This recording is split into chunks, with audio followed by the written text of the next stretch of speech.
Finally P-M care फंडाचे काही आकडे जाहीर करण्यात आलेले आहेत.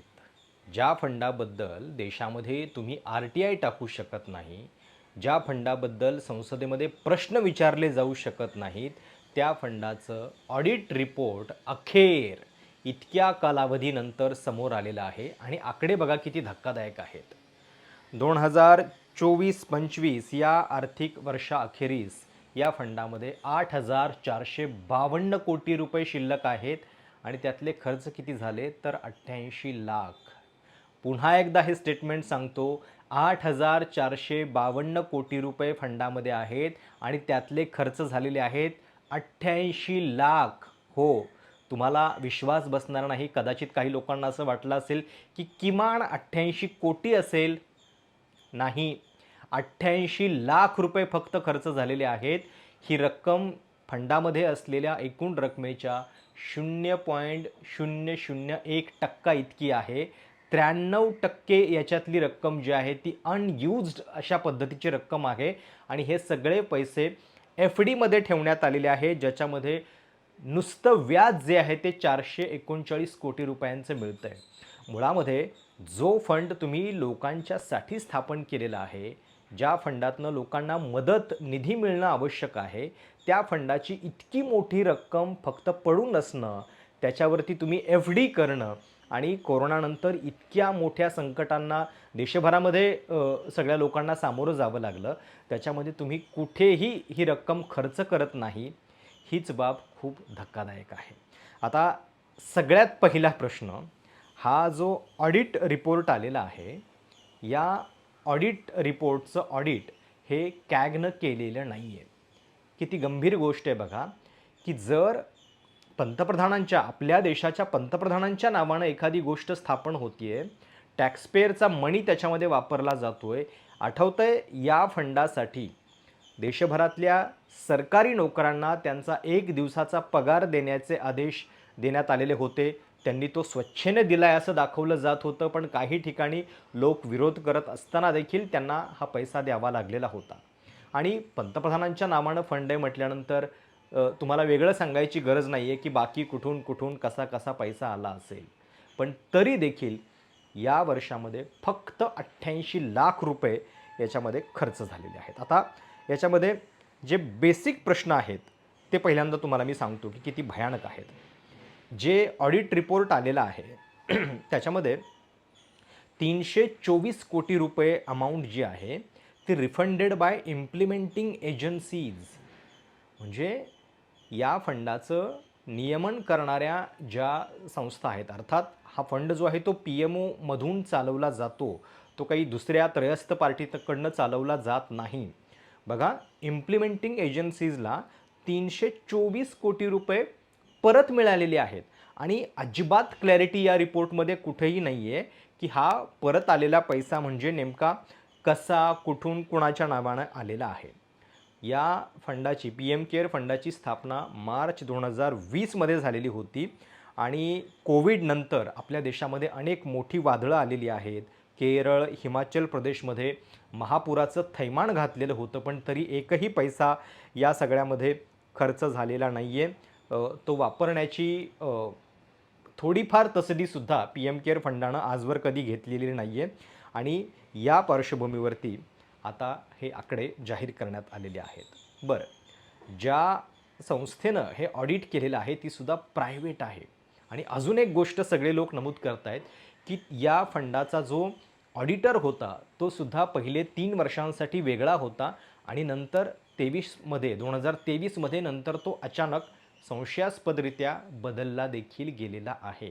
तर बदलण्याचं नेमकं कारण काय? मुळामध्ये या सगळ्याचं नियमन जे आहे ते खरं तर कॅगच्या अंतर्गत यायला पाहिजे होता हा फंड, पण तो येताना दिसत नाही आहे.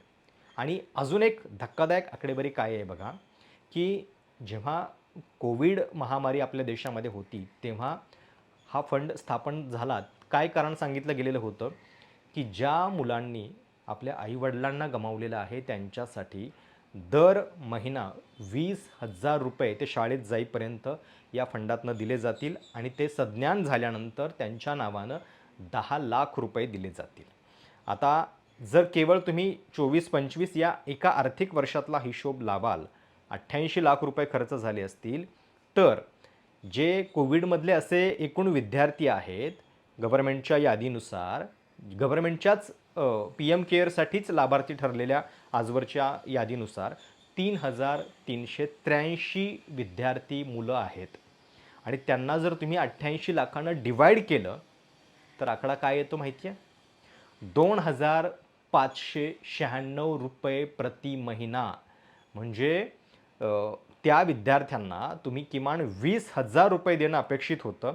त्याच्या फक्त 2,500 रुपये महिना याच्यामध्ये दिसत आहेत.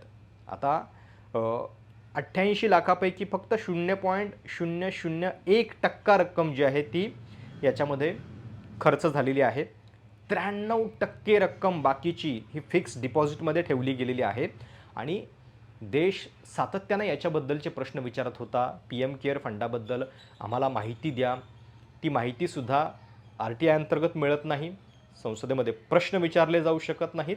आणि आता ऑडिट रिपोर्टनुसार हे आकडे जे आहेत ते जाहीर करण्यात आलेले आहेत. पण त्याच्यामध्ये सुद्धा बघा, अनेक जे अशा पद्धतीचं काम करतात, ऑडिटचं, सी ए असतील किंवा या क्षेत्रातले तज्ज्ञ, या रिपोर्टला बघून लगेचच पहिला प्रश्न हा उपस्थित करतायत की याच्यामध्ये कुठेही त्या आकड्यांना दुजोरा देणारं सप्लिमेंटरी स्टेटमेंटसुद्धा देण्याची तसदी नाही आहे. नुसते आकडे दिलेले आहेत, ओपनिंग क्लोजिंग याचा काहीही हिशोब नाही आहे. दुसरी गोष्ट म्हणजे जर पैसे समजा खर्च झालेले आहेत, चला 88 लाखच खर्च झालेले आहेत, तर ते सुद्धा नेमके कुठल्या एजन्सीजला मिळाले, कुठल्या लोकांना त्याचा लाभ झाला, याचा सुद्धा तपशील याच्यामध्ये देण्यात आलेला नाही आहे. आणि म्हणून जो फंड आपल्या देशामध्ये 2020मध्ये स्थापन झालेला आहे, त्याचा आता नेमका उपयोग काय?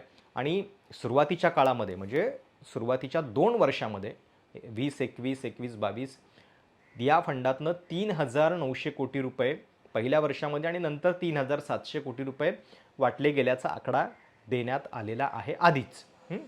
पण आता जर समजा कोविडसाठी तुम्ही त्याची स्थापना केली होती, पुन्हा त्याचा वापरच होत नाही आहे, 8,000-8,500 कोटी रुपये फक्त या फंडामध्ये पडून आहेत, तुम्ही त्याच्या फिक्स डिपॉझिट करताय, तर त्याचा नेमका लाभ होतोय कुणाला?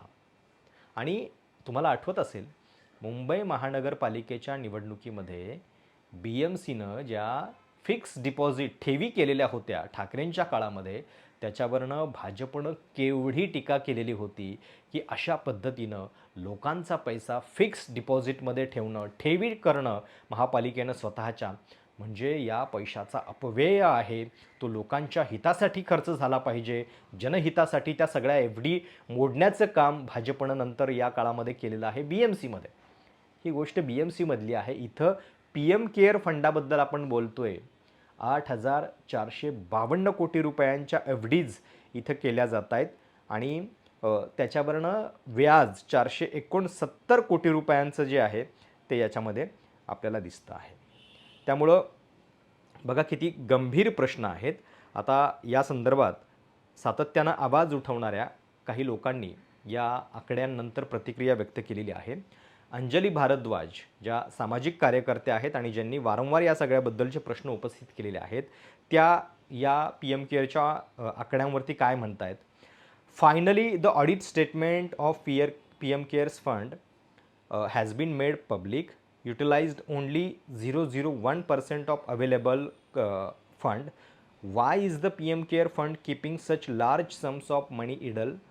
324 crore was refunded by implementing agencies, but no info on what these payments were. आणि accompanying notes to the audit report not been uploaded. accompanying notes हव्यात.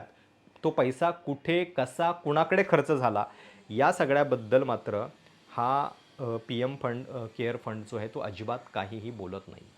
आता बघा, पंतप्रधानांच्याच नावाने आपल्याकडं already P M national relief fund available होता आणि तो असताना देखील हा दुसरा एक फंड करण्याची गरज पंतप्रधान मोदींना का वाटली, हाच खरं तर मूलभूत प्रश्न होता. P M national relief fund, राष्ट्रीय आपत्ती कोशातून सुद्धा तुम्हाला वाटेल तशी सगळ्या राज्यांना मदत करता येते, गरजूंना मदत करता येते. पण तरीसुद्धा वेगळ्या नियमांच्या अंतर्गत हा पी एम केअर फंड स्थापन होतो आणि त्या पी एम केअर फंडामध्ये जवळपास 8-8.5 हजार कोटी रुपये आहेत. त्याच्यावरती फिक्स डिपॉझिट केले जात आहेत आणि तो पैसा लोकांसाठी मात्र खर्च होताना दिसत नाही आहे. ही याच्यातली फार धक्कादायक बाब आहे. आता म्हणजे याच्याबद्दल जर समजा हा आपल्या देशाच्या पंतप्रधानांच्या नावानं गोळा होणारा पैसा आहे, तर त्याचं ऑडिट कॅग जे नेहमी इतर सगळ्या सरकारी खर्चाचं ऑडिट करत असतं, त्यांनी का करू नये?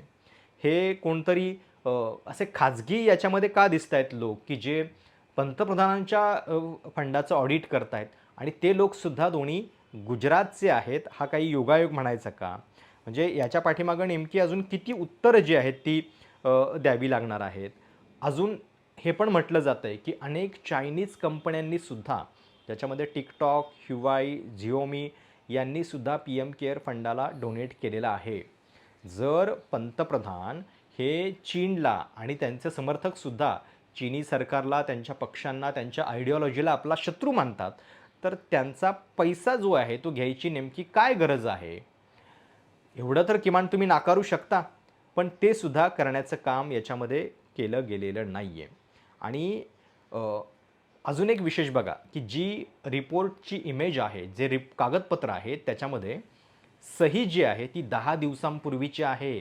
म्हणजे 1.5 वर्षापूर्वीच्या आर्थिक रिपोर्टच्या अहवालावरती सही आत्ताची आहे, ऑगस्ट 2026 मधली. त्यामुळं हे नेमकं गौड बंगाल काय आहे हे लक्षात येत नाही आहे.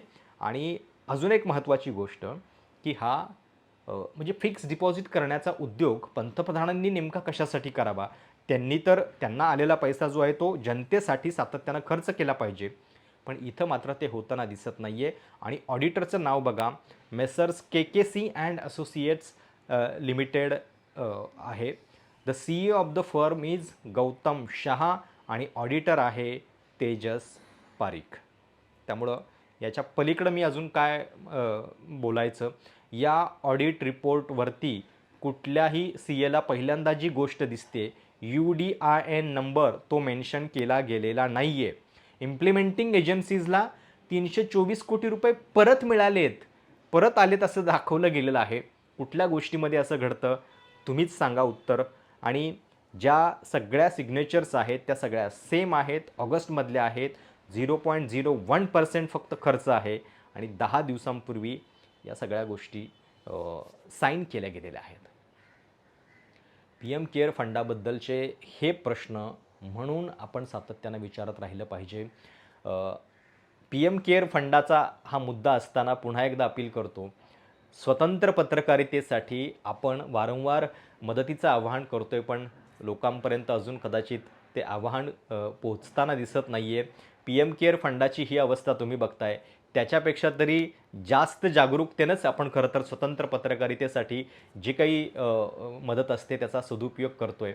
पण तरी देखील आपल्या मेंबरशिप कॅम्पेनला अजूनही म्हणावा तसा प्रतिसाद मिळताना दिसत नाही आहे. ज्यांना शक्य होईल त्यांनी कृपया या मेंबरशिपसाठी आपली मदत जी आहे ती नक्की पोहोचवा. आणि या पी एम केअर फंडातली सगळ्यात धक्कादायक गोष्ट तुम्हाला काय वाटते? हा आकडा बघून तुम्हाला पहिला मनात विचार काय आला?